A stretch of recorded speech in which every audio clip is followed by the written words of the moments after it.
నమస్తే సార్. నమస్తే. సుహాసిని బెంగళూరు నుండి sir.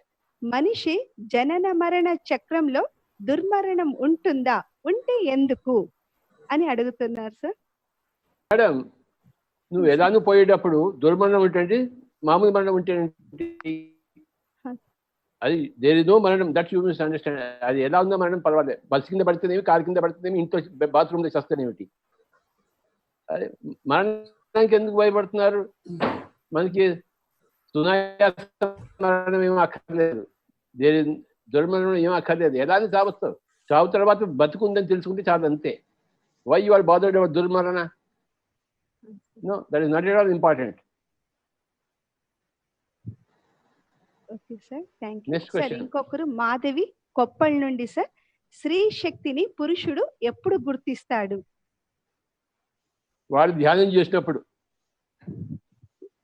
happens only after meditation. Generally you will understand the other person, other tattvas, the opposite tattvas. For that you need to do lot of meditation. బాగా ధ్యానం చేయాలి వాడు, చేస్తే అన్నీ అర్థం అవుతాయి. అన్నిటికీ ఒకటే ఆన్సర్ మామ, ధ్యానం. సార్, PSSM లో 20 సంవత్సరాల కిందటే మీరు 18 ఆదర్శ సూత్రాలను అప్పుడే పెట్టారు సార్. మీరు విగ్రహారాధన, ధర్మకాండాలు వద్దు అన్నారు. మరి ఇంతటి సాహసోపేతమైన సూత్రాలతో ఇంత పెద్ద సామ్రాజ్యం నిర్మిస్తారని అనుకున్నారా? మేడం, సత్యమేవ జయతే. Truth alone triumphs. If you are with the truth, you will win. When you win, the whole world will come to you. I am with the truth, so I know that the whole world will come to me, because wherever the truth is, everybody wants the truth. Satyameva jayate. So I am with the truth, Baba. So the whole world has to come to the truth. There is no other alternative. If you are with the truth, the whole world has become Jesus Christ. The whole world has become Buddha. Then the whole world will have to become PSSM. It is the truth. The whole world has to go to Gandhiji. That is the truth. So wherever there is truth, there is victory. Satyameva jayate. Sir, namaste, sir. Namaste. What is real in the contemporary spiritual field? Whatever is real, Baba. What is contemporary, what is ancient? Spiritual field is spiritual field. There is nothing like contemporary. Spirituality doesn't depend upon times. It is beyond time, space, and situation. There is eternal truth. There is nothing like contemporary spirituality. Who told you that there is contemporary spirituality? No. It is ancient. Anadi Ananta. Sanatana Matu Sanutana. Reality is reality. Meditation is the reality. Ahimsa is the reality. There is Sanatana, Sanutana. Meditation is the reality. Ahimsa is the reality. Compassion is the reality. Karuna. Nitratva is the reality. These are all spiritual realities. They are eternal. They are eternal. Nothing to do with contemporary society, Baba. Thank you. Sir, second. Yes. Sir, second question, sir. Questions and quest. Should we have question the questions? You must always question every question. If the question is right, you answer it. I'll tell you some example from Buddha. Somebody asked a question to Buddha. All people were there. One fellow put a question to Buddha. What is the purpose of this creation? That is the question put to Buddha. And Buddha did not open his mouth. Right?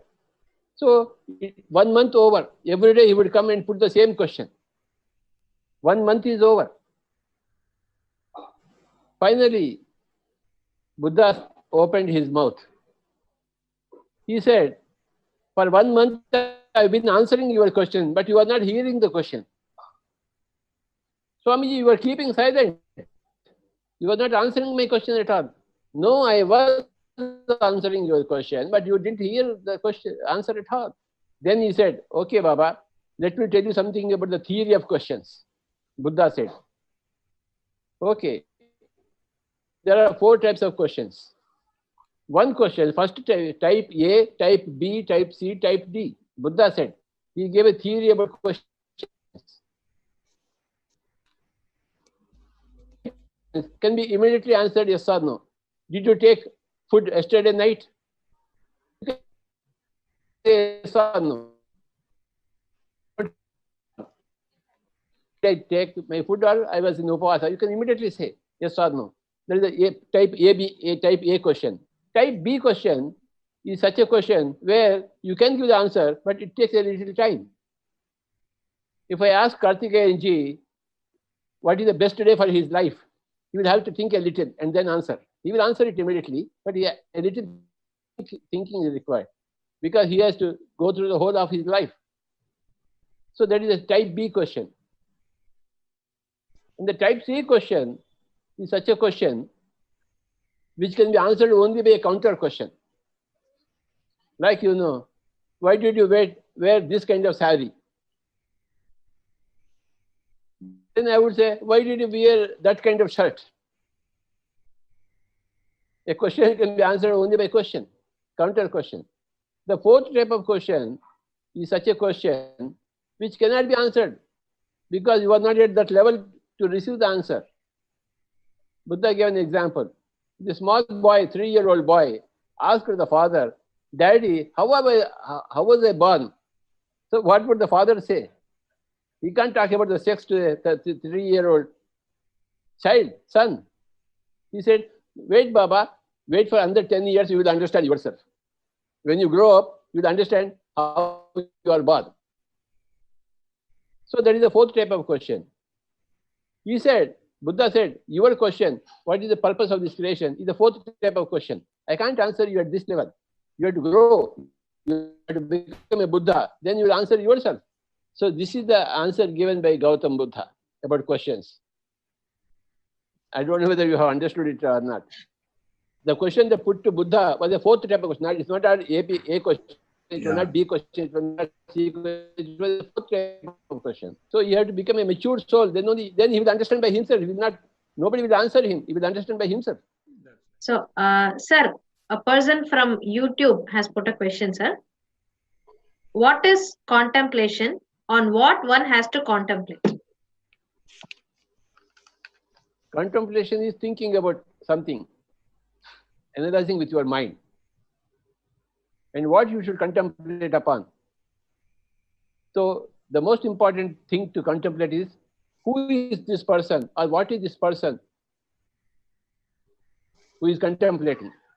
What is contemplating? That is the final question. Then you will understand, come straight away to consciousness.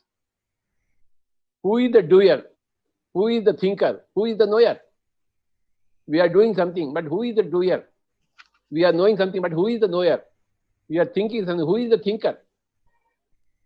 The consciousness is the doer. The consciousness is the knower. Consciousness is the thinker. So when you contemplate on who is doing, I am doing. So who am I? Who is knowing? I am knowing. Who is I? I am. I am thinking. Who is thinking? I am. So who is that I? This is the real contemplation given by Ramana Maharshi. Sir, another question.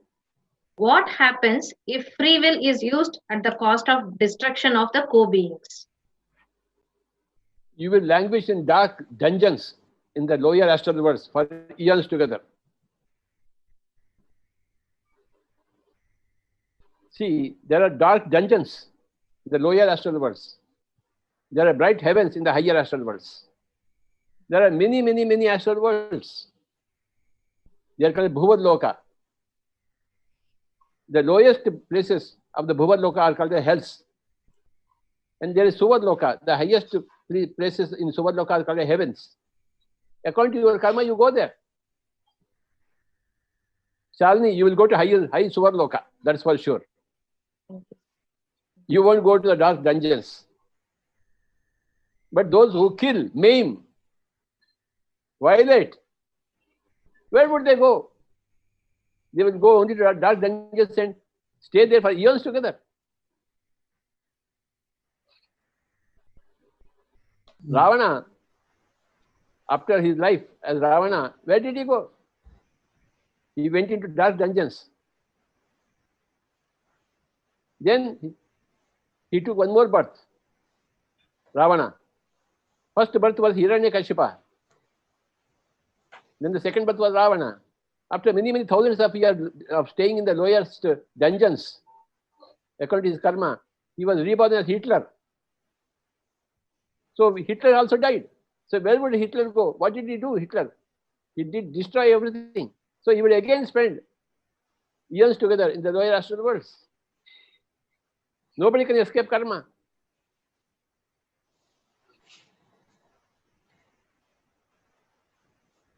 The answer is very clear for that question.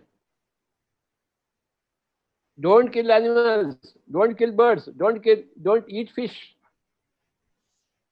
You are happily eating now, but what will happen to you when you vacate the body? You will go to the dark dungeons. And there all the animals will eat you. Keep on eating you for years together. Horrible affairs. People don't see their future. They don't understand the law of karma. Thank you, Shravani. So, Patri sir, we have a great statement in quantum physics. The observer and the observed. So, the behavior of the patterns get changed. Can you please say us with some examples, sir? Wow.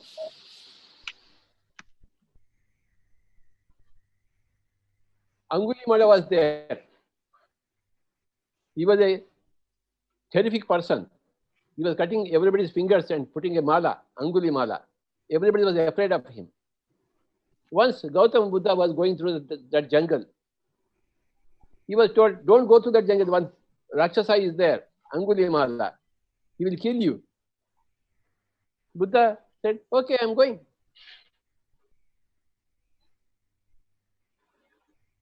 So Buddha was going and Angulimala was coming from the opposite side. He said, stop. And Buddha was walking. Angulimala again said, hey, stop. Buddha was walking. Angulimala started running towards him, but he was not able to catch him.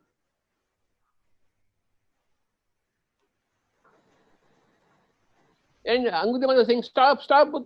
Who are you? Why are you not stopping yourself? Then finally Buddha said, I am always in stop mode only. You are only running.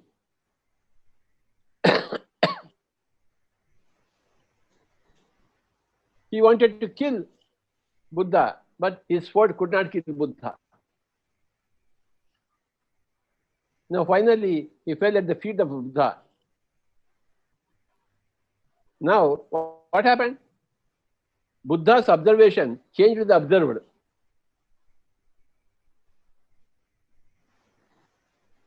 If you and I were there, to be there, we would run away from that, and he would come behind and chop off our heads. But Buddha did not do that. He stood there like that and talked to him. He observed from a neutral point of view. He didn't put any of his influence on him. So that influenced that fellow. Buddha's observation changed the observed. Angulimala became a disciple of Buddha. He became another Buddha. This is one classic example how the observer changes the observed. Seeker from Bangalore has asked a question. Being with the nature. So we always say being with the nature.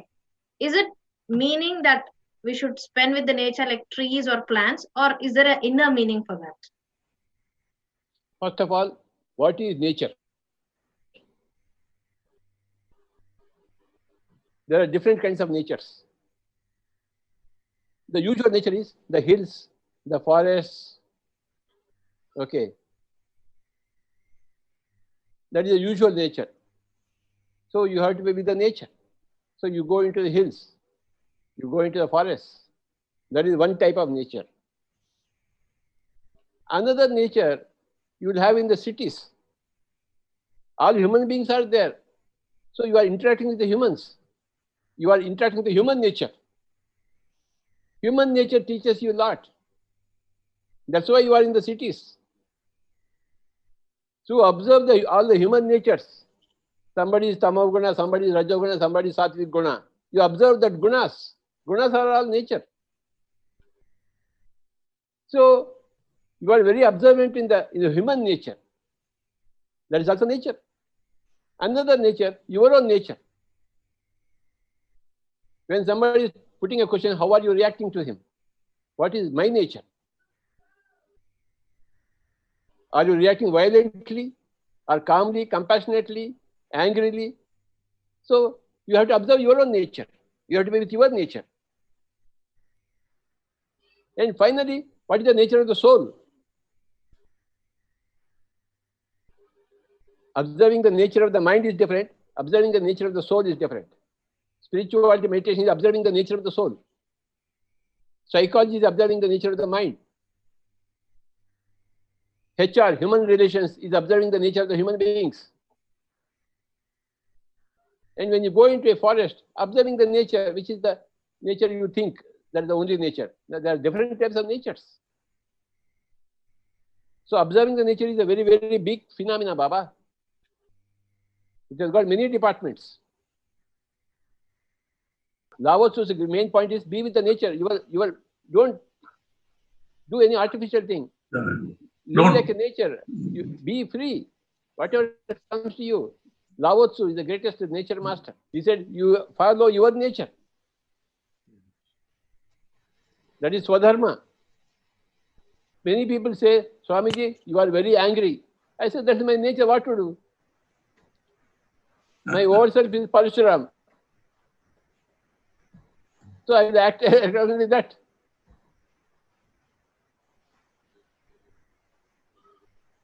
So I follow my nature. I am free of guilt. I follow my nature. If somebody is stupid, I'll call him stupid on the face. If he is eating meat, I'll say you are a Rakshasa on his face. It is very uncivil to do, but my nature is uncivil. I follow my nature. That those people, meat eaters are Rakshasas. Land food eaters are Manavas. Meditators are Daivas, divines. 3 categories, Rakshasa, Manava, Daiva. Those who eat meat, kill animals, are Rakshasas. Those who don't kill, don't eat meat, they are Manavas. You can kill another human being, no problem for me. But you can't kill a goat. There is no reason to kill a goat. If you are killing some other person, there is some reason. Krishna asked Pandavas to kill the Kauravas. There is reason for it. But you can't kill a goat. You can't kill the fish. Where is the reason? The goat is not harming you. The tiger is harming you. You can kill the tiger. But the goat is not harming you. It's not coming and killing you. Why are you killing it? You are a Rakshasa. So when you do meditation, you are a Daiva. Rakshasas, Manavas, and Daivas. 3 categories of people. And you have to speak the truth. You have to flow with your nature. If I don't speak, who else will speak? If I don't speak now, when am I going to speak? Am I going to take one more birth to speak the truth? No way. And if I don't speak my truth, if I don't flow with my nature, I will have to come back again to learn to be with my nature. What is my Swadharma? I should understand. Others cannot understand my Swadharma. No. Everybody has to follow their own Swadharma.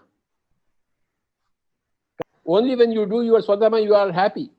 In Bible, there is a beautiful statement. Everybody should understand this statement in Bible. Whatever you do against your better knowledge is sin for you. Right from childhood, the mother put the meat in the mouth. So he has grown up in such a way that it is not sin for him. But if you know that meat eating is wrong, yet you take meat, that is sin for you.